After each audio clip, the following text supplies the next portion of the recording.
अस्सलामुअलैकुम। तो आज जो है वो चैप्टर नंबर 15 क्लास 12 की फ़िज़िक्स के जो है वो हम न्यूमेरिकल करेंगे बोर्ड एग्ज़ाम के लिए। अच्छा, ये न्यूमेरिकल आपको एम इंग्लिश सेंटर के गेस्ट पेपर, अनीस हुसैन के गेस्ट पेपर और प्रैक्टिकल सेंटर के गेस्ट पेपर से करेंगे, ठीक है। अच्छा, याद रखना भाई, देखो न्यूमेरिकल जो है ना, ये आपको पूरे पूरे नंबर दिला सकते हैं किसी भी पेपर में या सवाल में। क्यों? क्योंकि देखो थ्योरी करते हो ना कुछ गलती हो जाती है जिसकी वजह से नंबर कट जाते हैं। लेकिन अगर न्यूमेरिकल करते हो और पूरा का पूरा सही करते हो और आंसर भी ठीक आता है तो टीचर पूरे 5 आउट ऑफ 5 देता है, जिसकी वजह से नंबर बढ़ जाते हैं। तो जो बच्चे न्यूमेरिकल अटैम्प्ट करते हैं उनके फिजिक्स केमिस्ट्री में भी बहुत अच्छे 90+ नंबर आ जाते हैं। तो आपने कोशिश करनी है फिजिक्स केमिस्ट्री में आपने न्यूमेरिकल को पहले अटैम्प्ट करना है, ठीक है। तो क्लास 12 है, चैप्टर हमारा जो है वो 15 है, मॉलिक्यूलर थ्योरी ऑफ गैस। सबसे पहले एम इंग्लिश सेंटर से स्टार्ट करते हैं, फिर जो है वो अनीस हुसैन की तरफ जाएंगे और दूसरों की तरफ। अच्छा, अनीस हुसैन में एक इंटरेस्टिंग चीज़ भी है, वो भी मैं आपके साथ शेयर करूंगा। अच्छा चलो, अब सबसे पहले अपना स्टार्ट करते हैं एम इंग्लिश सेंटर से। तो न्यूमेरिकल नंबर 1, क्योंकि हमने 4 न्यूमेरिकल दिए हुए हैं तो उससे स्टार्ट लेते हैं। अच्छा, न्यूमेरिकल के साथ साथ मैं कॉन्सेप्ट भी क्लियर कराऊंगा ताकि अगर कभी आपने ये नहीं किया ना तो आपको बात समझ में आए। जब भी न्यूमेरिकल करना, एक चीज़ का ध्यान रखना, गिवन डेटा टू फाइंड। देखो मैं अपने यूनिवर्सिटी लेवल पे भी इसी तरह से न्यूमेरिकल करता हूँ। क्वेश्चन की हेडिंग डालता हूँ, उसके बाद given data to find, data लिखता हूँ, जो ढूंढना है वो लिखता हूँ, सोल्यूशन, और फिर पूरा कॉन्सेप्ट बताता हूँ। पूरे नंबर मिलता है मेरे अल्हम्दुलिल्लाह जो है ना 87-86% आती है ओवरऑल। तो इसी वजह से आती है और पोजीशन भी आ रही होती है मेरी, तो आप इसको फॉलो करना। तो क्या लिखा हुआ है यहाँ पे लिखा हुआ है एन एयर स्टोरेज टैंक। आपके पास एक एयर स्टोरेज टैंक है, वॉल्यूम उसमें कितना दिया हुआ है आपको, वॉल्यूम देख लो, 112 लीटर, LITERS लीटर्स, ठीक है। मास कितना है उसमें, अच्छा V1 और M1 कर लो क्योंकि आगे भी चीज़ें मिलेंगी इसी तरह की, 3 kg का, ठीक है। Of air at a pressure, air कितने प्रेशर पर मौजूद है, प्रेशर आपको दिया हुआ है 18 ATM, ATM यानी एटमॉस्फेयर, इसका यूनिट बिल्कुल सही लिखना। How much air have to be force into the tank, increase the pressure. अच्छा, कितनी एयर हमें मज़ीद डालनी पड़ेगी कि प्रेशर जो है वो P1 से P2 चला जाए, 21 ATM। अब ये क्या मांगा है, समझ में आया कुछ, क्या मांगा है? ये आपसे डिफरेंस मांगा गया है, किसका, मास का। अब डिफरेंस कैसे हो गया, देखो उन्होंने क्या कहा कि कितनी हम एयर और डालें। फॉर एग्जांपल आप दूध खरीदने गए एक जगह पर, उसने आपको दे दिया 800, ठीक है, मिलीलीटर दे दिया, तो आपको कितना और दूध डलवाना पड़ेगा कि वो 1 लीटर बने, 200 मिलीलीटर और डलवाना पड़ेगा ना। इसी तरह उन्होंने यहाँ भी यही कहा है कि हमें और कितनी डालनी पड़ेगी गैस कि भाई प्रेशर जो है वो 18 से 21 को चला जाए। तो चलो इसे करते हैं, ठीक है, आसान है, मुश्किल नहीं है ज़्यादा। अच्छा, अब हमारे पास एक और वॉल्यूम भी होना चाहिए था ना इसमें, अच्छा नहीं, चलो ज़रूरत नहीं है, ठीक है। चलो अब इसको करते हैं। सबसे पहले यहाँ पर हम क्या यूज़ करेंगे, यहाँ पर हम यूज़ करेंगे जनरल गैस लॉ। तो जनरल गैस लॉ क्या है आपके पास, जनरल गैस लॉ है, यहाँ लिख लो, जनरल गैस लॉ, जो कि है PV = nRT, सही है। अच्छा, एक कंडीशन याद रखो, कंडीशन यहाँ पर क्या है कि V1 और V2 सेम रहेगा, वॉल्यूम नहीं बदलेगा। क्यों? क्योंकि देखो कंटेनर सेम है, कंटेनर चेंज नहीं कर रहे हम ना, कंटेनर में पिस्टन ऊपर नीचे मूव हो रहा है, सिर्फ चेंज क्या हो रहा है, प्रेशर, और साथ ही साथ टेम्परेचर भी नहीं बढ़ेगा, टेम्परेचर भी सेम रहेगा, ठीक है। दोनों कांस्टेंट रहेंगे, वरना ये नहीं हो पाएगा। कहीं भी ये कहा था कि हमने वॉल्यूम चेंज किया कंटेनर का? जरा इधर देखो, आपके पास ये गिलास है, चाहे आप इस गिलास को पूरा भरो या आधा भरो, गिलास तो सेम ही रहेगा ना, वॉल्यूम तो गिलास का सेम रहेगा ना, तो इस चीज को ध्यान में रखना। अच्छा, तो ये हमारे हो गई P1 V1, N1 T1, और R तो कांस्टेंट है, उसको क्या चेंज करें, P2 V2, N2 R T2, ठीक है। दोनों को क्या कर देते हैं, दोनों को डिवाइड कर देते हैं, divide equation 1 and equation 2, equation 1 this is equation 2, तो यहाँ लिखो divide equation 1 and 2. What is the value? What is equation 1? तो N1 R और T1, N2 R और T2, R से R कैंसिल, T से T कैंसिल, V से V cancel. क्यों? क्योंकि देखो मैंने कहा ना सेम है, दोनों सेम है बच्चों, सेम है भाई, N1 और N2। अच्छा लेकिन मास तो यहाँ कहीं नज़र नहीं आ रहा। अच्छा देखो ये आपको पता है ये फॉर्मूला क्या होता है? N is equal to number of moles mass in gram upon molecular mass. अब याद आ गया होगा, ये सेम रहेगा। देखो सेम गैस ही डालनी है हमने, दोबारा कोई नई गैस नहीं डालनी। तो अगर जब सेम गैस ही डालोगे तो मोलिकुलर मास तो नहीं चेंज हो रहा। तो फॉर्मूला क्या बनेगा? N1 P1 P2 is equal to M upon capital M, इसे 1 2 कर लो, ये सेम रहेगा ना। देखो अब M से M कैंसिल हो गया, तो P1 P2 और आपको निकालना क्या है? M2 निकालना है ना, बल्कि ऐसे होगा, M2 को उधर ले आओ, P2 को उधर ले जाओ, और M1 तो ऐसे ही रहेगा और P1 हो गया। चलो अब ज़रा वैल्यू पुट करके आंसर निकाल लो। P2 क्या? 21। आई होप कि इन्होंने एटमॉस्फेरिक को चेंज ना करा हो। हाँ नहीं करा। तो 21 और M1 क्या? 3 और 18। This is M2। देख रहे हो कैसे घूम घुमा के कहाँ लेके गए?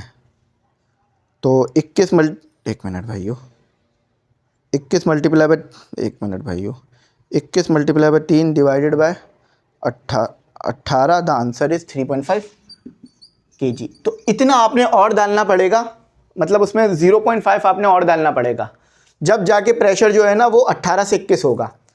लेकिन हमने वो निकाला तो नहीं है ना, हमने तो अंदाज़न बता दिया। ये लो डिफरेंस निकाल लो।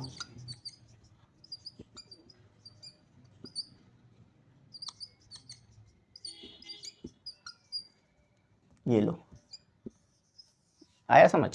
बस ये कॉन्सेप्ट था इसके अंदर। ठीक है, समझ आ गया? चलो, और अल्हम्दुलिल्लाह बिल्कुल ठीक आया। अच्छा अब दूसरा करते हैं, आसान है वो, हो जाएगा, नहीं होगा बल्कि। चलो दूसरा करते हैं।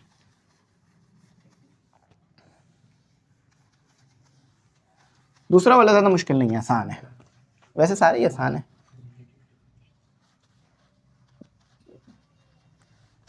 बस पढ़ा हुआ होना चाहिए आपने, तो आसान है आपके लिए। अच्छा 1 मिनट, बिल्लेट तो नहीं हुआ ना? हाँ सही है। चलो अब दूसरा करते हैं। दूसरा तो बहुत आसान है। The boiling point of liquid nitrogen is, liquid nitrogen का बॉइलिंग पॉइंट आपको इन्होंने गिवन कर दिया है, गिवन डेटा और टू फाइंड। लिक्विड नाइट्रोजन का बॉइलिंग पॉइंट दे दिया है, बी लिख लेते हैं बॉइलिंग पॉइंट के लिए। अच्छा बॉइलिंग पॉइंट नेगेटिव में क्यों है? क्योंकि देखो टेम्परेचर आपको क्या करना पड़ेगा, ये लिक्विड, ये बॉइलिंग पॉइंट पॉजिटिव नहीं होना चाहिए था। चलो आगे देखते हैं क्या चक्कर है ये। Change into equivalent kelvin, kelvin में चेंज करना है। ठीक है, सिंपल है, केल्विन में चेंज करना है आपने। देखो फॉर्मूला पता होना चाहिए, आसान हो जाएगा। हाँ ये पॉजिटिव आएगा ना, नेगेटिव में चला गया तो फिर तो फ्रीजिंग पॉइंट हो जाएगा। मैं भी यही कहूँ, ये बॉइलिंग पॉइंट क्यों? ये केल्विन है, ये फ़ारेनहाइट में दिया हुआ है। तो केल्विन टू फ़ारेनहाइट का रिलेशन बताओ क्या होता है? देखो सोल्यूशन, जो फॉर्मूला पढ़ाया था ना ये वही है। ये आ गया आपका फ़ारेनहाइट -32, ये फॉर्मूला है बेसिकली। हमने रिलेशन पढ़ा था ना सेल्सियस फ़ारेनहाइट केल्विन का आपस में क्या होता है, ये वही है। 180 माइनस केल्विन, डायरेक्ट के लिख रहा हूँ ताकि टेम्परेचर पहचानने में आसानी रहे, इक्वल टू -273 डिवाइडेड बाय 100। किस में चाहिए? केल्विन में ना, बाकी सबको उधर ले जाओ। एक काम करो, पहले 321 - 32 इसको सॉल्व करा लेना 180 के साथ। उसके बाद के को इधर रह के 73273 इसको उधर लाना। चलो इसको पहले सॉल्व करो, फिर के को उधर लाओ। तो 321, एक मिनट 321, एक मिनट भाइयों,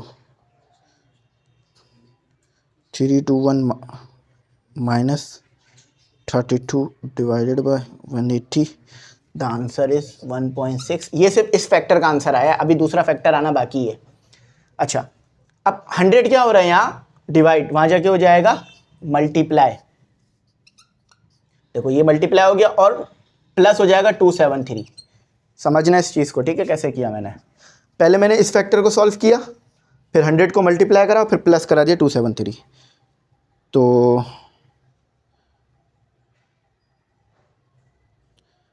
1.6 multiply 100, the answer is 433 kelvin.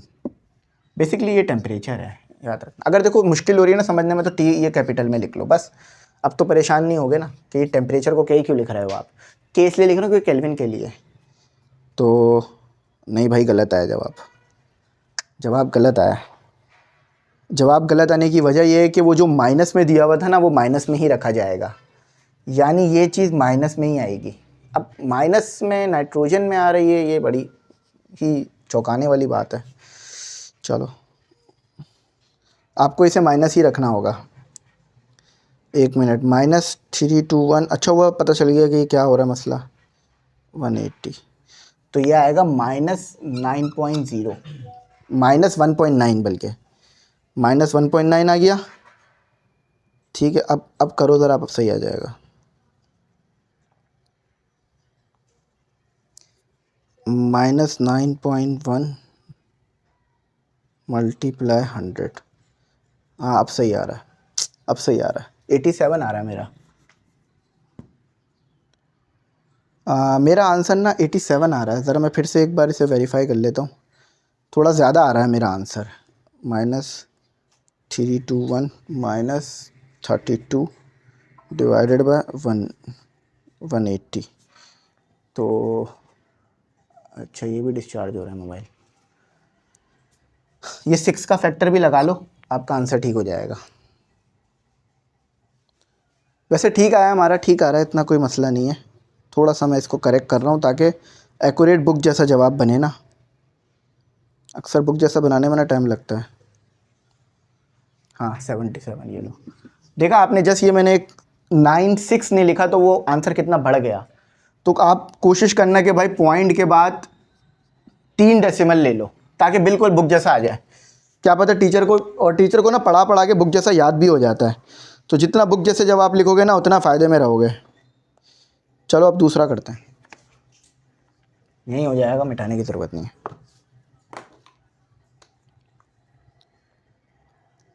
A sample of gas, आपके पास एक गैस का सैंपल है, न्यूमेरिकल नंबर 3। 1 मिनट भाई, ये इंक खत्म हो गई इसकी भी।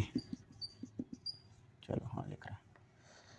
देखो, अ सैंपल ऑफ गैस, आपके पास एक गैस का सैंपल है जिसमें जो एटम्स हैं, एन लिख लेता हूँ उसे मैं, 3.0 मल्टीप्लाई 10⁻24 एटम्स हैं, कैपिटल एन लिखो बल्कि।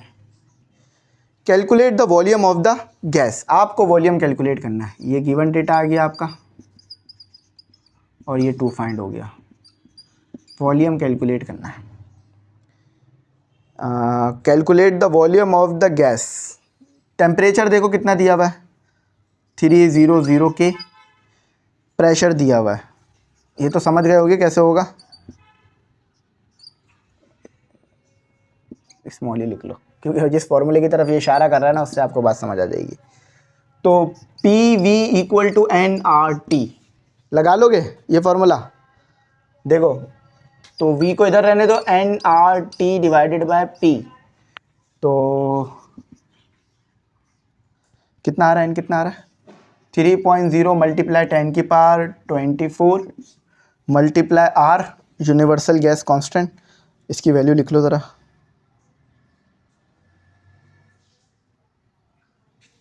अच्छा नहीं, एक मसला है, डायरेक्ट नहीं कर सकते। वो ये है कि ये n ही दिया हुआ, मैंने सही ही लिखा था शुरू में। रुको, यहाँ पे क्या चाहिए, नंबर ऑफ़ मोल्स। ये नंबर ऑफ़ मोल्स थोड़ी ना है, ये तो आपको नंबर ऑफ़ एटम्स दिए हुए हैं। पहले आपको नंबर ऑफ़ मोल्स निकालने होंगे। फॉर नंबर ऑफ़ मोल्स के लिए क्या करोगे, n = n/n करोगे ना। तो n क्या है, 3.0 मल्टीप्लाई 10⁻24 और 6.02 मल्टीप्लाई 10⁻23। देख रहे हो, एक छोटी सी मिस्टेक आपको गलत करा देती है पूरा का पूरा जवाब। ओवर कॉन्फिडेंस होने से ना ये होता है। अब मैं भी ओवर कॉन्फिडेंस हो गया, मैंने कहा भाई ये तो सही है, हो गया आराम से, और जबकि मेरा भी ध्यान उस तरफ से हट गया। तो नंबर ऑफ मोल्स आ रहे हैं 4.9। आप सोचो अगर मैं वॉल्यूम निकालता तो कितना बड़ा आता, मोल्स हैं ये। अच्छा फॉर, अब आ जाएगा वॉल्यूम, तो V is equal to nRT divided by P। तो N क्या है 4.9, यूनिवर्सल गैस कांस्टेंट लिख लो 8.3, यह जो ऐसा ही में लिखा हुआ है, ठीक है, और 1300 डिवाइडेड बाय 1.50 मल्टीप्लाई 10⁵। अब देखो ज़रा बात सुनो, कहाँ है ये, ATM में दिया हुआ था, है ना, याद रखना 1 ATM इक्वल टू 1 मल्टीप्लाई 10⁵। तो अगर यहाँ पे मैं मल्टीप्लाई करा दूँ 120, तो ये क्या हो जाएगा 120 ATM, तो ये कितना आ जाएगा 120 मल्टीप्लाई 10⁵। किस में आ जाएगा ये, पास्कल, पास्कल के लो या न्यूटन पर मीटर के लो, ठीक है, PA पास्कल। अब कर लो कैलकुलेट, वॉल्यूम आ जाएगा। चलो तो 4.9 multiply 8.314 multiply 300 divided by 150 exponent 5, the answer is 0.101 metre cube. हाँ बिल्कुल सही आया। अच्छा देखो राउंड ऑफ वगैरह कर लोगे तो ये 4 हो जाना है, ठीक है, पावर में नहीं है 4, उसके साथ 4 है भाई, ये लो, ठीक है। चलो आगे चलते हैं।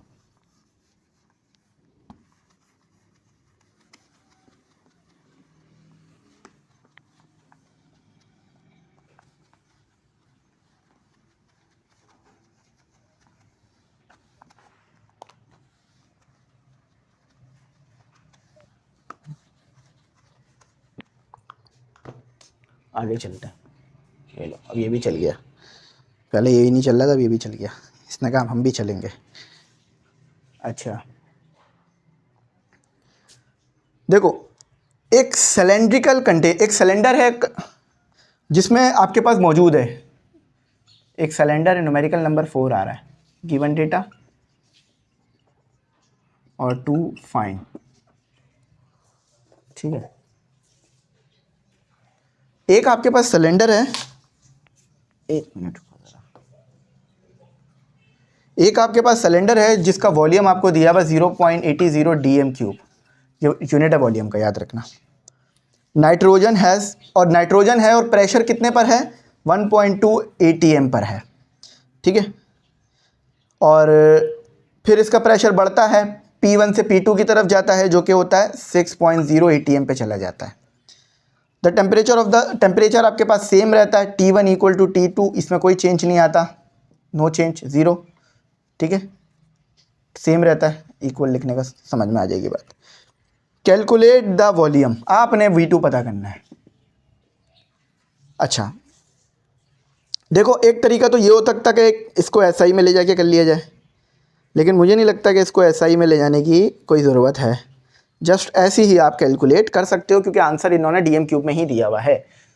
क्या लगाऊं यहाँ पे, बॉयल्स लॉ याद है ना, P1 V1 is equal to P2 V2, क्या चाहिए V1 V2 चाहिए ना, P2 चाहिए, V2 चाहिए बल्कि,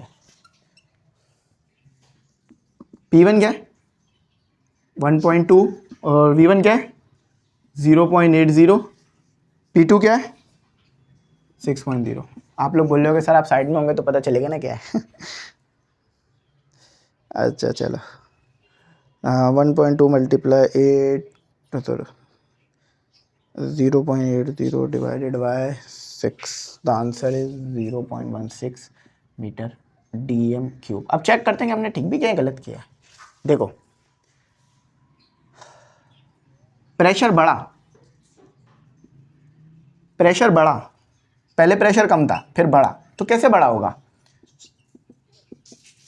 आपने वॉल्यूम को कम किया होगा जब भी प्रेशर बढ़ा। और देखो V2 कम आ रहा है, V1 ज़्यादा आ रहा है, बात क्लियर हुई। इस तरह से रिलेशन आपस में समझ लोगे ना तो बात समझ में आ जाएगी। अच्छा, अब आते हैं अनीस हुसैन और प्रैक्टिकल सेंटर पे। तो भाई अनीस हुसैन में ना उन्होंने लिखा हुआ है सारे ही करो। मैं ज़रा बताता हूँ आपको, ज़रा देखो बराबर में चल रहा है, ज़रा देखो। अब ऐसा तो नहीं हो सकता ना कि सारे ही न्यूमेरिकल करने हो, अगर सारे ही करने हैं तो फिर वो गेस्ट पेपर किस बात का हुआ। तो हो सकता है किसी वजह से उन्होंने इस तरह का कहा हो, मैं आपको दिखाता हूँ, फिर इस बात के ऊपर आगे बात बढ़ाते हैं, वरना ऐसा ना हो आप लोग मुझे ही बोल रहे हो सर आप करा नहीं रहे। ठीक है चलो, तो ये मैंने इनका खोल लिया गेस्ट पेपर, ये मेरे पास है। आई होप आप लोगों को मिल गया होगा, सोशल मीडिया पे मौजूद है। अच्छा, तो chapter 15 molecular theory of gas, इसमें इन्होंने CRQs दिए हुए हैं, ERQs दिए हुए हैं। ठीक है, फिर उन्होंने एक्सरसाइज लिखी हुई है जिसको वो इशारा कर रहे हैं न्यूमेरिकल की तरफ, वर्क एग्जाम्पल और न्यूमेरिकल। तो उन्होंने लिखा हुआ है 15.3 से लेकर 15.10 सारे करने हैं। तो देखो वैसे नो डाउट सही लिखा हुआ है, आसान है, कर सकते हो आप, मगर अब टाइम इतना ही है ना कि सारे करो। तो जो मैंने कराए ना, मैंने जो 4 कराए हैं वो इन्हीं में से हैं, 3 इन्हीं में से थे। ठीक है, 3 आप ढूंढोगे ना इन्हीं में से हैं, और एक जो है ना वो वर्क एग्जाम्पल में से है। अब तो ये है कि या तो मैं ये 7-8 फिर ये 7-8 कराऊँ अलग से, लेकिन ये कराने की मुझे अलग से क्या ज़रूरत है, मैं पहले ही ये करा चुका हूँ। तो आप लिखना मॉलिक्यूलर थ्योरी ऑफ गैस, आपको ये वीडियो मिल जाएगी जिसमें मैंने 15.1 से लेकर 15.10 सारे न्यूमेरिकल करा रखे हैं, अगर आप चाहो तो उससे देख लेना। ठीक है, यहाँ पर वीडियो में सिर्फ मैंने वही कराने जो गेस्ट पेपर और इंपॉर्टेंट है, ताकि आपका टाइम सेफ हो। अब इतना टाइम नहीं है कि हम सारे करें, तो आपने ये चारों कर लेना है। अब आते हैं प्रैक्टिकल सेंटर। तो देखो प्रैक्टिकल सेंटर में भी इसी तरह की तरतीब दी हुई है उन्होंने कि 3-4 लिखे, इसी तरह से उन्होंने ना काफ़ी ज़्यादा लिखे हुए हैं। तो ये जो थे मोस्ट 4 मैंने आपको करा दिए। अब फ़ायदा क्या हुआ सर, फिर ये तो आपके गेस्ट पेपर में थे, सोल्यूशन नहीं था ना इसके आपके पास, एक्सप्लेन कर दिया ना मैंने आपको कम टाइम में। अब दूसरा ये है कि जब मैं अगली वीडियो अपलोड करूँगा ना, तो अनीस हुसैन में जो उन्होंने इंपॉर्टेंट कहे हुए हैं ना वो निकाल लूँगा। ठीक है, वो निकाल लूँगा, वो करा दूँगा। जैसे अभी मैं एक आपको करा देता हूँ। ठीक है, अभी मैं एक आपको करा देता हूँ अनीस हुसैन से, ताकि आप लोगों को ना जो मोस्ट इंपॉर्टेंट है वो मिल जाए। तो अभी हम कर रहे हैं जो मोस्ट इंपॉर्टेंट में आ रहा है, 5 हो जाएंगे फिर हमारे। ठीक है, 15.5 ऐसा ही है जैसा मैंने अभी कराया। हाँ, 15.9 ये मोस्ट इंपॉर्टेंट है, रूट मीन स्क्वायर वाला, ये पूछा जाता है बहुत ज़्यादा। चलो, ये अनीस हुसैन से करा रहा हूँ मैं। ठीक है, चला दूंगा नीचे, देख लेना। न्यूमेरिकल नंबर हमारा अभी हो रहा है 5, सही। बाकी सारे मैं बता रहा हूँ इसी तरह के हैं जैसे मैंने कराए हैं, आप एक करके वो सारे कर सकते हो। Calculate the root mean square speed of hydrogen molecules at given data to find. चल रहा है न्यूमेरिकल, पढ़ो उससे ज़रा मेरे साथ साथ। VRMS का मतलब क्या है, V stand velocity, R root mean, M S square. तो इसमें आपको ना उन्होंने ये पता करने के लिए दिया है, VRMS इधर लिख लो, इधर से। ठीक है, टेम्परेचर कितना दिया हुआ है 500 केल्विन पे, और मास कितना दिया हुआ है, मास ऑफ प्रोटॉन, जो कि हमें वैसे भी पता है कि 1.67 मल्टीप्लाई 10⁻⁻27 kg होता है, काफ़ी छोटा नंबर है ये। अच्छा, K दिया हुआ है, कांस्टेंट होता है हमारा, या बोल्ट्जमैन कांस्टेंट कहते हैं, 1.38। अभी मेरे पेपर में भी ये सवाल आया था जिसमें ये मैंने किया है, लेकिन उसमें मैंने पता क्या निकाला था, उसमें मैंने निकाला था पार्टीशन फंक्शन और माइक्रो स्टेट, मैक्रो स्टेट। तो ये आप लोगों ने नहीं पढ़ी है, आप आगे आके स्टैटिक्स में पढ़ोगे इसे। चलो, V तो जो हम पढ़ रहे होते हैं वो पीछे से ज़रूर लिंक करता है, ऐसा नहीं कोई नई चीज़ आ जाती है, बिल्कुल उठकर पीछे से लिंक करके चीज़ें आती हैं। कोर्स बनाने वाले ने इस चीज़ का ध्यान रखा है कि बच्चा पहले पढ़ चुका हो, सब मिला हुआ है आपको। 3 आ गया, 1.38 मल्टीप्लाई 10⁻⁻23 आ गया, ये कांस्टेंट है। हेयर आवर टेम्परेचर 500, और मास कितना है 1.67 मल्टीप्लाई 10⁻⁻27। ठीक है, VRMS। अब कोई ज़रूरत नहीं है पहले न्यूमिनेटर को अलग सॉल्व करो, डिनोमिनेटर को फिर अलग, इससे कैलकुलेशन एरर आने में बहुत ज़्यादा रहता है। डायरेक्ट दोनों को सॉल्व कर दो, स्क्वायर रूट लगाओ, ऑप्शन आपको मिलता है, स्क्वायर रूट लगा के अंदर डिनोमिनेटर डालो, 3 multiply 1.38 exponent -23 multiply 500 divided by 1.67 exponent -27। The answer is, काफ़ी छोटी आ रही है बोली, 1.1 मल्टीप्लाई 10⁻⁹ मीटर पर सेकेंड। अब मीटर पर सेकेंड क्यों? सब कुछ एसआई में डाला गया है, सब एसआई में है। यूनिट देखो, वेरीफाई कर लेते हैं। नहीं, गलत आ रहा है। अच्छा, गलत आने की वजह पता है क्या है? गलत आने की वजह ये है कि हमने कैलकुलेशन गलत कर दी, मतलब इसने सही कैलकुलेट नहीं करके दिया। एक मिनट, हाँ इसने सही कैलकुलेट नहीं करा। आओ इसको फिर से कैलकुलेट कराते हैं। ब्रैकेट बना देते हैं अब इस बार ना, ताकि अब गड़बड़ ना हो। 3 × 1.3 एक्सपोनेंट -23 मल्टीप्लाई 500। सही है, बाकी बस हमने कैलकुलेशन एरर करी है, वही ठीक कर रहा हूँ मैं। 27, हाँ अब सही हो गया। लो अब तो और छोटा नंबर हो गया। ये क्या हो रहा है? एक मिनट रुको ज़रा, गड़बड़ कहाँ आ रही है?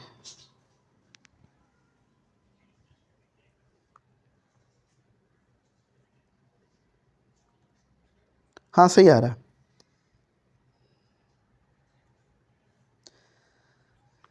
देखो एक छोटी सी बात मैं आपको बता दूं कि अगर आप 1.3 लोगे ना 1.8 की जगह, आंसर कुछ और आएगा।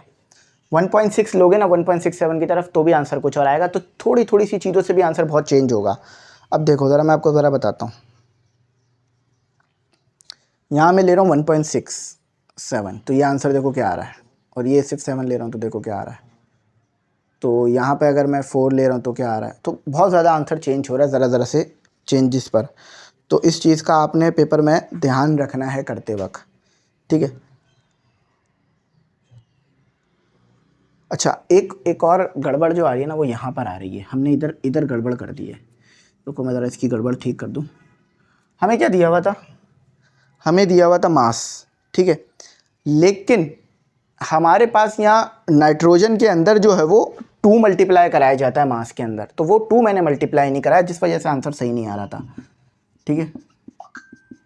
अब सही हो जाएगा, ये लो अब सही हो जाएगा। VRMS जो गड़बड़ आ रही थी अब वो ख़त्म हो जाएगी, ठीक है।